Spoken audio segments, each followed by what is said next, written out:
ನೋಡಿ ಈ ರೀತಿ ಎಲ್ಲ ಜಾಯಿಂಟ್ ಮಾಡಲಿಕ್ಕೆ ಸಿಂಪಲಾಗಿ ಒಂದು ಟ್ರಿಕ್ಸ್ ಯೂಸ್ ಮಾಡಿದರೆ ಸಾಕಾಗುತ್ತೆ. ಸ್ನೇಹಿತರೆ ನಮಸ್ತೆ, ಪಚ್ಚೋರ್ ಚಾನಲ್ಗೆ ನಿಮಗೆಲ್ಲರಿಗೂ ಸ್ವಾಗತ. ಸ್ನೇಹಿತರೆ ಇವತ್ತು ಒಂದು ಪೈಪ್ ಜಾಯಿಂಟ್ ಹಾಕ್ಲಿಕ್ಕಿದೆ. ಒಂದು ಈಸಿ ಮೆಥಡಲ್ಲಿ ಪೈಪ್ ಜಾಯಿಂಟ್ ಮಾಡೋದು ಹೇಗೆ ಅಂತ ನಿಮಗೆ ತೋರಿಸ್ಕೊಡ್ತೀನಿ. ತುಂಬ ಜನ ತುಂಬ ಉದ್ದಕ್ಕೆ ಟ್ರಂಚ್ ಹೊಡ್ಕೊಂಡು ಆಮೇಲೆ ಪೈಪ್ ಎತ್ಕೊಂಡು ಸಣ್ಣ ಪುಟ್ಟ ಪೈಪಿಗೆಲ್ಲ ಜಾಯಿಂಟ್ ಹಾಕ್ತಾರೆ. ಆದರೆ ಸಣ್ಣ ಪುಟ್ಟ ಪೈಪಿಗೆಲ್ಲ ಅಷ್ಟೆಲ್ಲ ಕಷ್ಟಪಟ್ಟು ಜಾಯಿಂಟ್ ಹಾಕೋದು ಬೇಡ. ಒಂದು ಸಿಂಪಲ್ ಟ್ರಿಕ್ಸು ನಿಮಗೆ ತೋರಿಸ್ತೀನಿ ಇವತ್ತು. ಸ್ನೇಹಿತರೆ ಹಾಗೆ ದಯವಿಟ್ಟು ನನ್ನ ಚಾನಲ್ನ ಸಬ್ಸ್ಕ್ರೈಬ್ ಮಾಡಿ, ಲೈಕ್ ಕೊಡಿ, ಹಾಗೆ ನಿಮ್ಮ ಸ್ನೇಹಿತರಿಗೆಲ್ಲ ಶೇರ್ ಮಾಡಿ. ಸ್ನೇಹಿತರೆ ಏನಪ್ಪ ಅಂದರೆ ಈಗ ಒಂದು ತಿಂಗಳಿಂದ ಸಿಕ್ಕಾಬಟ್ಟೆ ಟೆಂಪ್ರೇಚರು, ಎಷ್ಟು ನೀರು ಬಿಟ್ಟರೂ ಸಾಕಾಗ್ತಾ ಇಲ್ಲ, ಫುಲ್ಲು ಡ್ರೈ ಆಗಿ ಹೋಗ್ತಾ ಇದೆ. ಸಾಧಾರಣವಾಗಿ ನಾನು ನೋಡಿದಾಗೆ ಬಾವಿ, ಹಳ್ಳ, ನದಿ ಎಲ್ಲ ಸ್ವಲ್ಪ ಡ್ರೈ ಆಗ್ತಾ ಇದೆ. ಅದಕ್ಕೆ ನಾವು ಸ್ವಲ್ಪ ಜಾಗ್ರತೆಯಿಂದ ನೋಡಿ ನೀರು ಬಿಟ್ಕೊಂಡು ಬೇಕಾಗತ್ತೆ. ಯಾಕಂದರೆ ಇನ್ನೂ ಒಂದು ತಿಂಗಳಿದೆ ಮಳೆಗಾಲ ಸ್ಟಾರ್ಟ್ ಆಗಲಿಕ್ಕೆ. ಒಂದು ತಿಂಗಳವರೆಗೂ ನಾವು ನೀರನ್ನು ಸ್ವಲ್ಪ ನೋಡಿ ಬಳಸ್ಕೊಬೇಕಾಗತ್ತೆ. ನೋಡಿ ಹುಲ್ಲೇ ನೋಡ್ಬೋದು, ಹುಲ್ಲೆಲ್ಲ ಮೊದಲು ಫುಲ್ಲು ಗ್ರೀನಿಶ್ ಆಗಿತ್ತು. ಈಗ ಫುಲ್ಲು ಬಿಸಿಲು ಜಾಸ್ತಿ ಆಗಿದ್ದರಿಂದ ಸ್ವಲ್ಪ ಎಲ್ಲ ಯೆಲ್ಲೋ ಕಲರಿಗೆ ತಿರುಗಿದೆ. ಮತ್ತು ಹಾಗೆ ಕೆಲವು ಕಡೆ ಡ್ರೈ ಆಗ್ತಾ ಇದೆ. ನಮ್ಮ ಮಲೆನಾಡಲ್ಲಿ ನೈಟ್ ಟೆಂಪ್ರೇಚರ್ ಸಾಧಾರಣವಾಗಿ 16ರಿಂದ 22 ಒಳಗೆ ಇರುತ್ತೆ. ಈ ಸಲ ಅಂತೂ 27ರವರೆಗೆ ನೈಟೇ ಟೆಂಪ್ರೇಚರ್ ಇದೆ. ಡೇ ಅಂತೂ ಕೇಳೋದೇ ಬೇಡ, ಒಂದು 30-35ವರೆಗೆ ಹೋಗ್ತಾ ಇದೆ. ಬನ್ನಿ ಈಗ ಪೈಪ್ ಜಾಯಿಂಟ್ ಮಾಡೋದು ಹೇಗೆ ಅಂತ ನೋಡೋಣ. ಸ್ನೇಹಿತರೆ ನೋಡಿ, ಇಲ್ಲಿ ಪೈಪ್ ಕಟ್ಟಾಗಿದೆ. ಇದು ಹಿಂದಿನ ಸಲ ಏನಾಗಿತ್ತು ಅಂದರೆ ಇಲ್ಲಿ ಪ್ರೆಷರಿಗೆ ಪೈಪ್ ಇಲ್ಲಿಗೆ ಒಡೆದೋಗಿತ್ತು. ಸ್ವಲ್ಪ ಲೈಟಾಗಿ ಕ್ರ್ಯಾಕ್ ಬಂದಿತ್ತು, ಆದರೆ ನೀರೇನು ಲೀಕೇಜ್ ಆಗ್ತಿರಲಿಲ್ಲ. ಇಲ್ಲಿಗೆ ಪೈಪ್ ಓಪನ್ ಆಗಿಬಿಟ್ಟಿದೆ. ಅದಕ್ಕೆ ನಾನು ತಾತ್ಕಾಲಿಕವಾಗಿ ಒಂದು ಸೈಡ್ ಆದರೂ ನೀರು ಹಾರಲಿ ಅಂತ ಒಂದು ಸೈಡಿಗೆ ಎಂಡ್ ಕ್ಯಾಪ್ ಹಾಕಿ ಹಾಗೆ ಬಿಟ್ಟಿದ್ದೆ. ಜಾಯಿಂಟ್ ಮಾಡ್ಲಿಕ್ಕೆ ನೋಡಿ ಇಲ್ಲಿ ಕರೆಕ್ಟಾಗಿ 1 ಅಡಿ ಡಿಸ್ಟೆನ್ಸ್ ಇದೆ. 1 ಅಡಿ ಡಿಸ್ಟೆನ್ಸಿಗೆ ನಾವು ಪೈಪ್ ಹಾಕೋದು ಕಷ್ಟ ಆಗುತ್ತೆ. ಕೆಲವರು ಏನು ಮಾಡ್ತಾರೆ ಅಂದರೆ ಈ ಕಡೆ ಸೈಡು ಈ ಕಡೆ ಸೈಡ್ 2 ಸೈಡು ಮಣ್ಣು ತಕ್ಕೊಂಡು ಒಂದು 2 ಅಡಿ ಮಣ್ಣು ತಕ್ಕೊಂಡು ಆನಂತರ ಜಾಯಿಂಟ್ ಮಾಡ್ತಾರೆ. ಆ ರೀತಿ ಜಾಯಿಂಟ್ ಮಾಡ್ಲಿಕ್ಕೆ ಹೋದರೆ ನಮಗೆ ಇಲ್ಲಿ ಕಪ್ಪು ಸ್ವಲ್ಪ ಡ್ಯಾಮೇಜ್ ಆಗುತ್ತೆ. 2ನೇ ಸಲ ಮಣ್ಣು ಕೂರಿಸಿದ್ರು ಕ್ಲೀನಾಗಿ ಮಣ್ಣು ಕೂರಲ್ಲ. ಅದಕ್ಕೋಸ್ಕರ ನಾನು ಇಲ್ಲಿ ಇರೋ ಗ್ಯಾಪಿಗೆ ಹೇಗೆ ಜಾಯಿಂಟ್ ಹಾಕ್ಬೋದು ಅಂತ ನಿಮಗೊಂದು ಸಿಂಪಲಾಗಿ ತೋರಿಸ್ತೀನಿ. ನಾನು ಜಾಯಿಂಟ್ ಮಾಡಲಿಕ್ಕೆ ಈ ರೀತಿ ಒಂದು ಪೈಪ್ ತೊಗೊಂಡಿದ್ದೀನಿ. ಇದು 1/4 ಇಂಚ್ ಪೈಪು. ನೀವು ಇಲ್ಲಿಕ್ಕೆ ನಾನು 2 ಸೈಡು ಕಾಲರ್ ಹಾಕೊಂಡಿದ್ದೀನಿ. ಕಾಲರ್ ಹಾಕೊಂಡಿಲ್ಲ ಅಂದರೆ ನೀವು ಸಪ್ರೇಟಾಗಿ ಇದರಲ್ಲೇ ಕಾಲರ್ ಮಾಡ್ಕೊಳ್ಬೋದು. ಅದು ಈಸಿ ಇದೆ ಕಾಲರ್ ಮಾಡ್ಕೊಳೋದು. ನೀವು ಕಾಲರ್ ಇದ್ದರೆ ಬೇಕಾದ್ರೆ ಕಾಲರು ಯೂಸ್ ಮಾಡ್ಕೊಬೋದು, ಹೇಗಾದರೂ ನಡೆಯುತ್ತೆ. ಪೈಪ್ ಒಳಗೆ ಸ್ವಲ್ಪ ನೀರಿದೆ, ನೀರೆಲ್ಲ ಖಾಲಿ ಆಗಲಿ ಅಂತ ವೆಯ್ಟ್ ಮಾಡ್ತಾಯಿದ್ದೀವಿ. ಹಾಗೆ ಪೈಪು ಎಷ್ಟು ಅಳತೆಗೆ ಬೇಕೋ ಅಷ್ಟು ಅಳತೆಗೆ ಕ್ಲೀನಾಗಿ ಕಟ್ ಮಾಡ್ಕೊಳ್ಬೇಕು.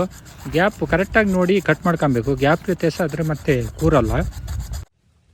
ನೋಡಿ ಪೈಪು ನಾನು ಕರೆಕ್ಟಾಗಿ ಅಳತೆ ಕಟ್ ಮಾಡ್ಕೊಂಡಿದ್ದೀನಿ. ಕಾಲರ್ ಎಷ್ಟಿದೆ ಅಷ್ಟು ಅಳತೆಗೆ ಕ್ಲೀನಾಗಿ ಕಟ್ ಮಾಡ್ಕೊಂಡು ಅಳತೆ ಮಾಡಿ ಸರಿ ಮಾಡಿ ಇಟ್ಕೊಂಡು ನಾವಿಲ್ಲಿ ಏನು ಮಾಡಬೇಕಂದ್ರೆ ಒಂದು ಸಿಂಪಲ್ ಮೆಥಡ್ ಏನಪ್ಪ ಅಂದರೆ ಇಲ್ಲಿ ಸ್ವಲ್ಪ ಹೀಟ್ ಮಾಡಬೇಕು ಪೈಪನ್ನ. ಈ ಸೆಂಟ್ರ್ ಭಾಗದಲ್ಲಿ ಹೀಟ್ ಮಾಡಿದ ತಕ್ಷಣ ಸ್ವಲ್ಪ ಪೈಪ್ ಬೆಂಡ್ ಆಗುತ್ತೆ. ಬೆಂಡ್ ಆದ ತಕ್ಷಣ ನಾವು ಸ್ವಲ್ಪ ಬೆಂಡ್ ಮಾಡಿ ಹಾಗೆ ಸ್ಟ್ರೈಟ್ ಮಾಡಿ ಮತ್ತು ಕಾಲರಿಗೆ ಹಾಕಿಬಿಟ್ರೆ ಸಹಿ. ಪೈಪ್ ಕೂರಿಸುವಾಗ ಲೈಟಾಗಿ ಒಂಚೂರು ಬೆಂಡ್ ಇದ್ದರೆ ಏನು ಪ್ರಾಬ್ಲಮ್ ಆಗೋಲ್ಲ, ಬೆಂಡ್ ಬರೋಲ್ಲ, ಕ್ಲೀನಾಗಿ ಕೂರುತ್ತೆ. ಏನಂದರೆ ನಮಗೆ 75% ಕೆಲಸ ಉಳಿಯುತ್ತೆ. ಆ ಮಣ್ಣು ತೆಗೆಯೋದು ಅಂಥ ಕೆಲಸಗಳೆಲ್ಲ ತುಂಬ ಉಳಿತಾಯ ಆಗುತ್ತೆ. ನೋಡಿ ಕ್ಲೀನಾಗಿ ಸುತ್ತಲೂ ಕಾಯಿಸ್ಕೊಳ್ತಾ ಇದ್ದೀನಿ. ಸ್ವಲ್ಪ ಪೈಪ್ ಸ್ಮೂತ್ ಆಗಬೇಕು, ಅಲ್ಲಿವರೆಗೆ ಕಾಯಿಸ್ಕೊಳ್ಬೇಕು. ಆನಂತರ ಕೂಡಲೇ ಗಮ್ ಹಚ್ಚಿ ನಾವು ಕೂಡಲೇ ಫಿಕ್ಸಿಂಗ್ ಮಾಡಬೇಕಾಗತ್ತೆ.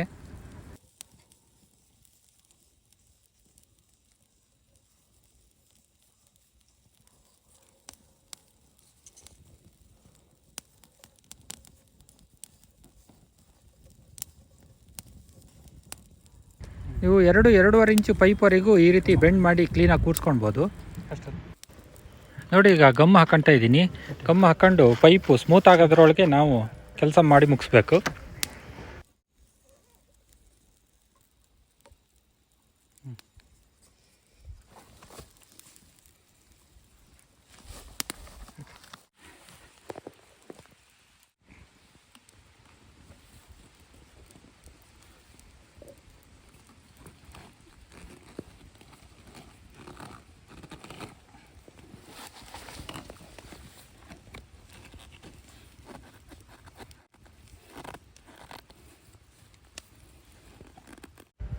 ನೋಡಿ ಪೈಪು ಕ್ಲೀನಾಗಿ ಫಿಕ್ಸಿಂಗ್ ಆಯಿತು.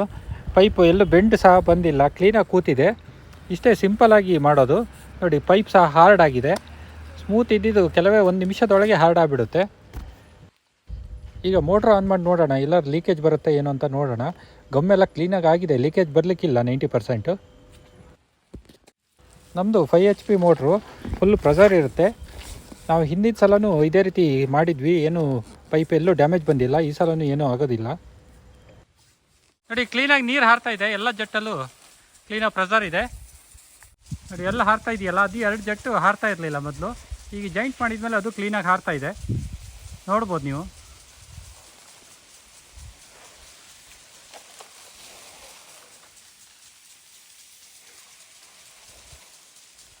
ನಮಗೆ 6 ಗಂಟೆವರೆಗೆ 3 ಫೇಸ್ ಇರುತ್ತೆ. 6 ಗಂಟೆ ನಂತರ 3 ಫೇಸ್ ಹೋಗುತ್ತೆ, ಅದ್ರ ಒಳಗೆ ಹೊಡ್ಕೊಳ್ಬೇಕು. ನೆಕ್ಸ್ಟ್ 10 ಗಂಟೆ ಮೇಲೆ ಬರೋದು, ರಾತ್ರಿ ಬಂದು ಆನ್ ಮಾಡಲಿಕ್ಕೆ ಆಗೋದಿಲ್ಲ.